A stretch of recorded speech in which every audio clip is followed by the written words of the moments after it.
Hi everybody, it's Audrey. Thank you so much for stopping by.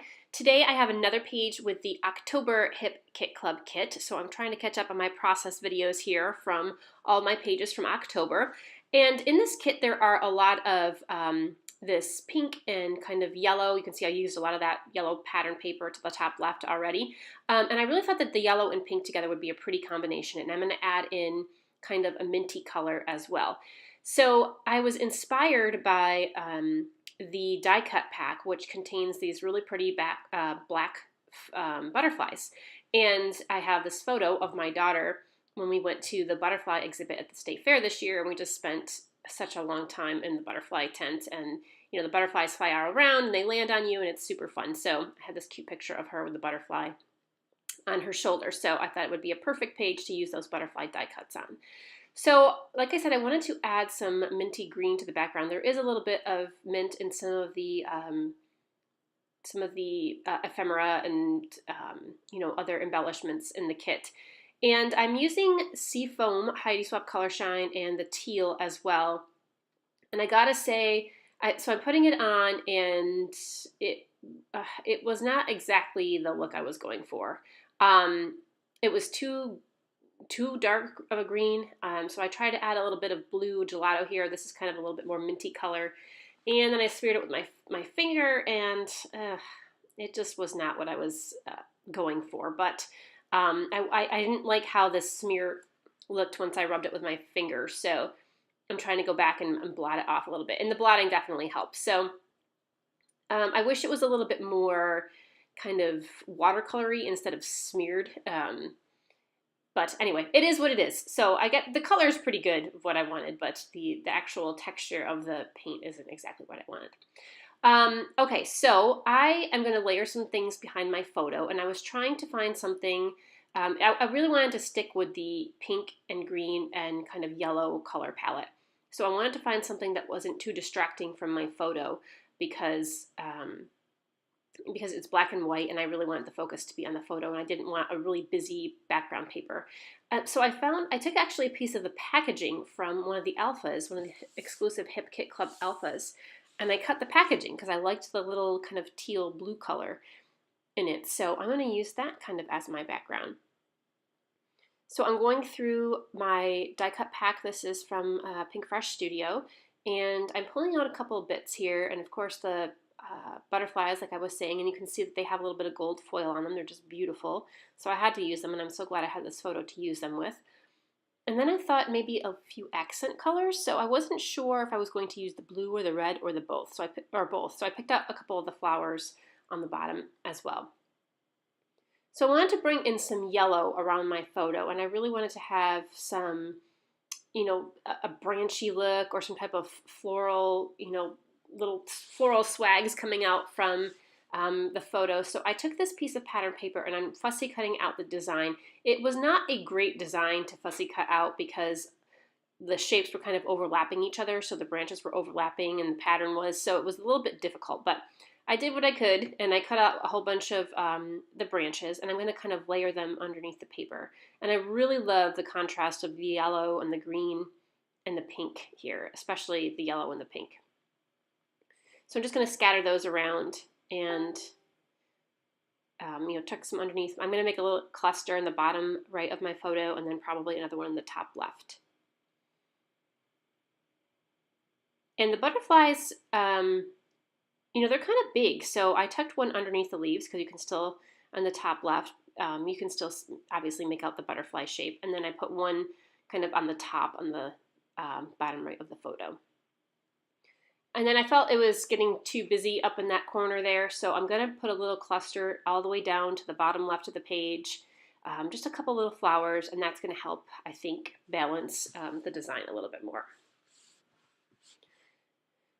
So now that I've put that blue flower in there, I kind of like the way the blue looks. So I'm going to go find a couple other blue bits to put around.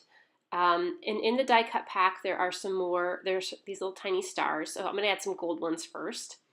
I guess I don't add the blue quite yet, but I do end up going back and adding some other blue bits around the photo as well. I was trying to decide if I wanted to add a phrase down by the flowers in the bottom, but I didn't want that cluster to be too big, and it was starting to get too big.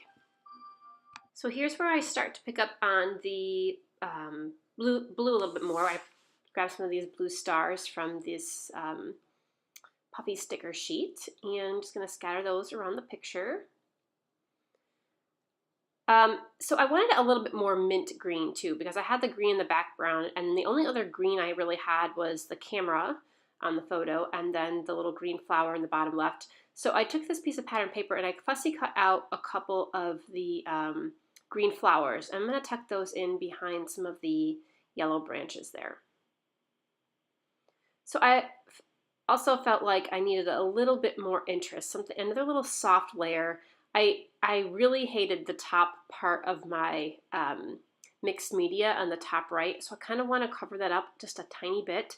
And I thought a way to do that and still be able to see it would be with some vellum. So I took a piece of vellum from my stash, and I used this punch that was kind of a scallop punch, a little bit of a frilly design, but I thought it went okay with this photo. And I'm just going to add a really soft layer to the top right and to the bottom left.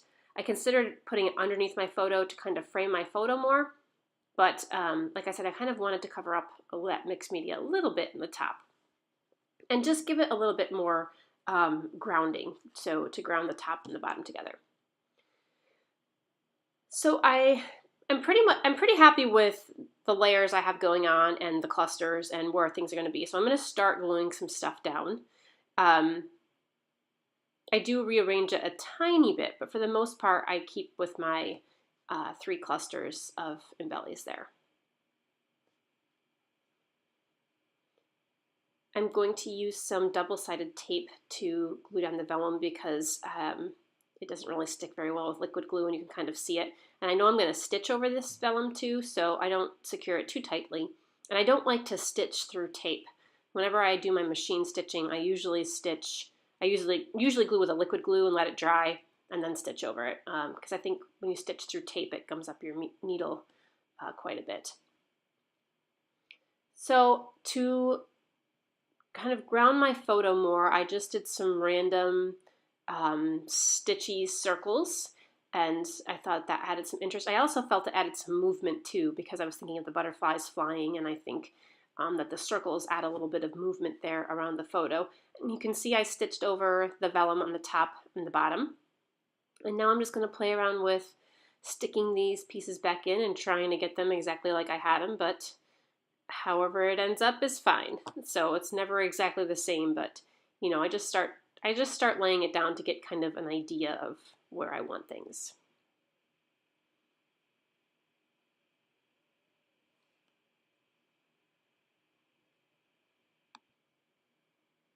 I decided not to add any other extra title to the page.